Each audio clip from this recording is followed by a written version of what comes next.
ಮಹಾಪ್ರಭು, ನಮ್ಮ ರಾಜ್ಯದಲ್ಲಿ ಕಾಲ ಕಾಲಕ್ಕೆ ಮಳೆ ಬಿದ್ದು ಬೆಳೆಯು ಸಮೃದ್ಧಿಯಾಗಿ ಬೆಳೆದು ಪ್ರಜೆಗಳೆಲ್ಲರೂ ಸುಖ ಸಂತೋಷದಿಂದ ಇರುವರೇ ಅಲ್ಲದೆ ಬ್ರಾಹ್ಮಣ ಕ್ಷತ್ರಿಯ ವೈಶ್ಯರೆಲ್ಲರೂ ತಮ್ಮ ತಮ್ಮ ಕರ್ತವ್ಯದಲ್ಲಿ ನಿರತರಾಗಿರುವರೇ ಎಲ್ಲವನ್ನು ವಿವರವಾಗಿ ತಿಳಿಸಿ. ಆಗಬಹುದು.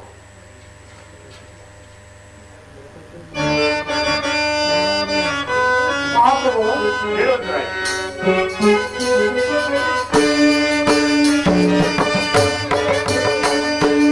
ಧ್ರುವಚಂದ್ರ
ನಮ್ಮ ರಾಜ್ಯದಲ್ಲಿ ಕಾಲ ಕಾಲಕ್ಕೆ ಸರಿಯಾಗಿ ಮಳೆಯಾಗಿ ಕೃಷಿಯಿಂದ ಬೆಳೆದ ಬೆಳೆಯು ಯಾವ ಕ್ಷಾಮಾಡಂಬರಕ್ಕೂ ತುತ್ತಾಗದೆ ಸದಾ ಪ್ರಜೆಗಳ ಕೈ ಸೇರುತ್ತಿರುವುದು.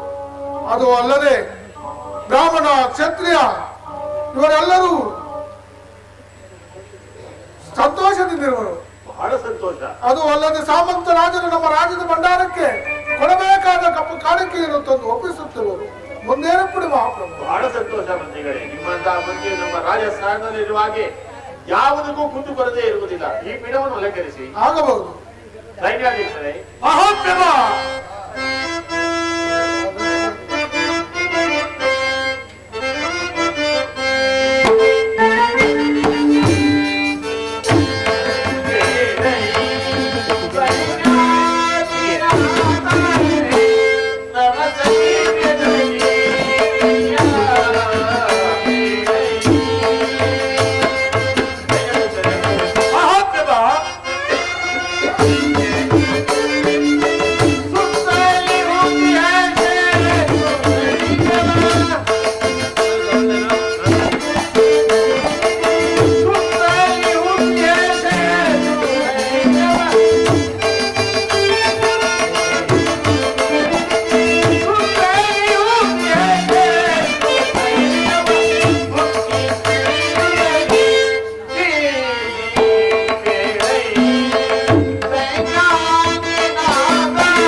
ನಮ್ಮ ಸೈನ್ಯವನ್ನು ಯಾವ ರೀತಿಯಲ್ಲಿ ಇಟ್ಟಿರುವಿರಿ ಎಲ್ಲವನ್ನು ವಿವರವಾಗಿ ಅಪ್ಪಣೆ ಮಹಾಪ್ರಭು.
ಸಂತೋಷ.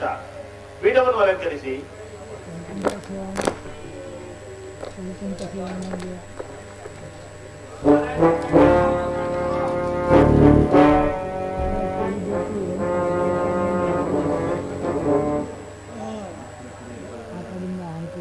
ಮಹಾರಾಜರಿಗೆ ದಂಡಮೋ ದಂಡಮೋ ದಂಡಮೋ. ಯಾರದು? ನಂದೇ ಶ್ರೇಷ್ಠಿಯವರು. ಹೌದು ಬುದ್ಧಿ. ಬನ್ನಿ ಬನ್ನಿ ಬನ್ನಿ ನಂದೇ ಶ್ರೇಷ್ಠಿಯವರೇ. ಏನು ನಂದೇ ಶ್ರೇಷ್ಠಿಯವರೇ, ಎಂದೂ ಬಾರದ ನೀವು ಇನ್ನು ನಮ್ಮ ರಾಜಸ್ಥಾನಕ್ಕೆ ಬರಲು ಕಾರಣವೇನು? ಹೌದು ಬುದ್ಧಿ, ಎಂದೂ ನಿಮ್ಮ ರಾಜಸ್ಥಾನಕ್ಕೆ ಬಂದಿರ್ಲಿಲ್ಲ. ಇವತ್ತು ಬರೋ ಅಂತ ಒಂದು ಕೆಲಸ ನಾನೇ ಮಾಡ್ಕೊಂಡ್ ಬಿಟ್ಟಿದ್ದೀನಿ. ಎಲ್ಲವೂ ಕ್ಷೇಮವೇ? ಎಲ್ಲಾ ಕ್ಷೇಮ ಸ್ವಾಮಿ. ಮತ್ತೇನು? ನೋಡಿ ಸ್ವಾಮಿ, ಇವನು ದಾರಿ ಹೋಗ ನಮ್ಮ ಅಂಗಡಿ ಜಗಲಿ ಮೇಲೆ ಕೂತಿದ್ದ. ನಾನೇನೋ ಅನ್ಯ ದೇಶಿಕ ದಿಕ್ಕಿಲ್ಲದ ಪರದೇಶಿ ಯಾರು ಇಲ್ಲ ಅಂತ ಅಂದ. ಕರ್ಕೊಂಡೋಗಿ ಮನೇಲಿ ಹೋಗಿ ಊಟ ಉಪಚಾರ ಮಾಡಿ ನನ್ನ ಮಗಳ ಅತಿಥಿ ಗೃಹದಲ್ಲಿ ಇವನ ವಿಶ್ರಾಂತಿ ಪಡೆಯಕ್ ಬಿಟ್ರೆ ಮುತ್ತಿನ ಹಾರವನ್ನು ಕದ್ಬಿಟ್ಟಿದ್ದಾನೆ. ಏನು ಏನು? ಮುತ್ತಿನ ಹಾರವನ್ನು ಕದ್ದಿದ್ದಾನೆ. ಮುತ್ತಿನ ಹಾರವನ್ನು? ನನ್ನ ಮಗಳ ಮುತ್ತಿನ ಹಾರವನ್ನು ಕದ್ದು ಕೇಳಿದ್ರೆ ಏನ್ ಹೇಳ್ತೇನೆ ಸ್ವಾಮಿ, ಚಿತ್ರಪಟದಲ್ಲಿ ಬರೆದಿರುವ ಹಂಸ ಪಕ್ಷಿ ಜೀವವನ್ನು ತಡೆದು ನುಂಗಿ ಬಿಡ್ತು ಅಂತ ಹೇಳ್ತಾರೆ.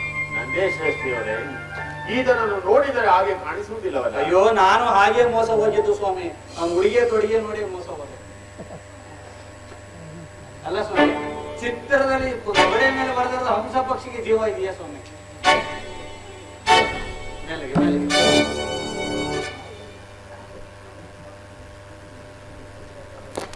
ಇರೇ ಅಪರಾಧಿ, ನಂದೇ ಶ್ರೇಷ್ಠಿಯವರ ಮಾತಿಗೆ ನಿನ್ನ ಉತ್ತರವೇನು?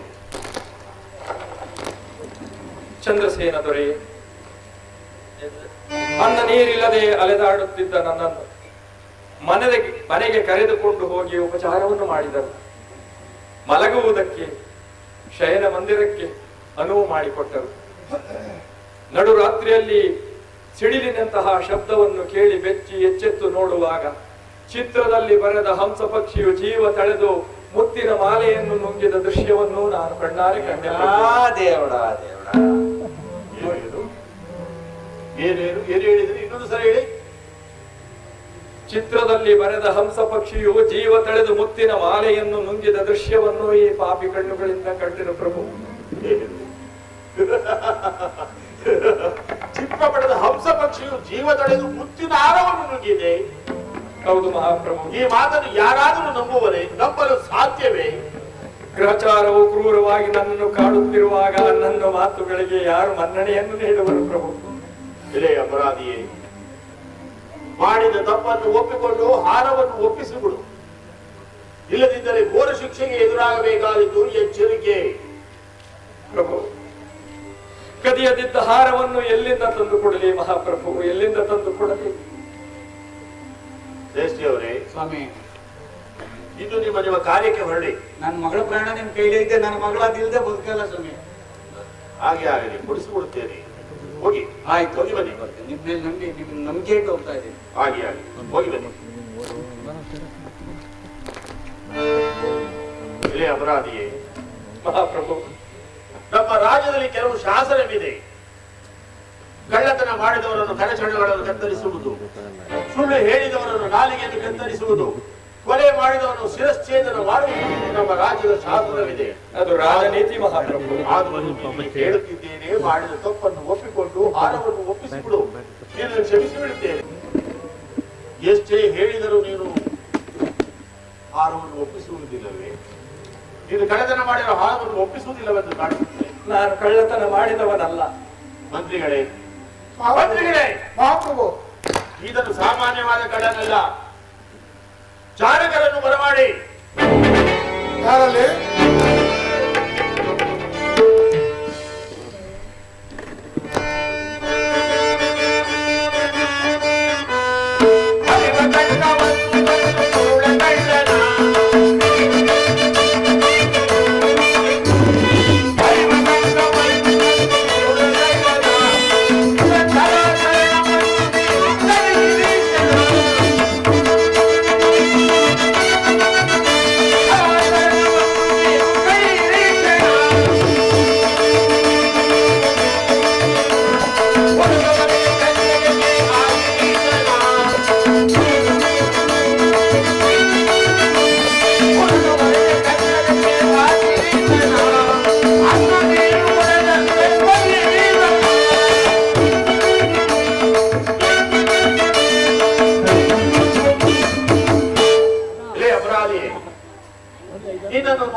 ವಂಚನೆ, ಅನುಕಂಪ ಎಲ್ಲವೂ ನನ್ನನ್ನು ಕಾಡಿಸುತ್ತಿದೆ. ಆದರೂ ಕಾಲ ಮಿಂಚಿಲ್ಲ. ಮಾಡಿದ ತಪ್ಪನ್ನು ಒಪ್ಪಿಕೊಂಡು ಹಾರವನ್ನು ಒಪ್ಪಿಸಿಬಿಡು. ಈಗಲೂ ನಿನ್ನನ್ನು ಕ್ಷಮಿಸಿ ಬಿಡುತ್ತೇನೆ. ನಾನು ಅಪರಾಧವನ್ನು ಮಾಡಿದವನಲ್ಲ ಮಹಾಪ್ರಭು, ಅಪರಾಧವನ್ನು ಮಾಡಿದವನಲ್ಲ. ನಾನು ನಿರಪರಾಧಿ. ಆಹಾ, ನೀನು ಸಾಮಾನ್ಯವಾದ ಕಳ್ಳನಲ್ಲ. ಕಳ್ಳತನ, ಮೋಸ, ವಂಚನೆ ಇವೇ ನಿನ್ನ ನಿತ್ಯ ಜೀವನದ ವೃತ್ತಿಯನ್ನಾಗಿ ಇರಿಸಿಕೊಂಡಿರುವೆಯಾ? ಮಂತ್ರಿಗಳೇ, ಎಳೆದುಕೊಂಡು ಹೋಗಿ ಇವನನ್ನು. ನಿರ್ದಾಕ್ಷಿಣ್ಯವಾಗಿ ಇವನನ್ನು ಹಿಂಸೆ ಕೊಟ್ಟು ಕೇಳಿ, ಅದಕ್ಕೂ ಒಪ್ಪದಿದ್ದರೆ ಇವನ ಕರಚರಣೆಗಳ ನಿರ್ದಾಕ್ಷಿಣ್ಯವಾಗಿ ಕತ್ತರಿಸಿ ಬಿಸಾಡಿ. ಯಾರಾದರೂ ಇವನಿಗೆ ಅನ್ನ ನೀರನ್ನು ಕೊಟ್ಟಿದ್ದರೆ ಅವರಿಗೂ ಇದೇ ಶಿಕ್ಷೆ ಆಗುವುದೆಂದು ಪ್ರಚಾರ ಪಡಿಸಿ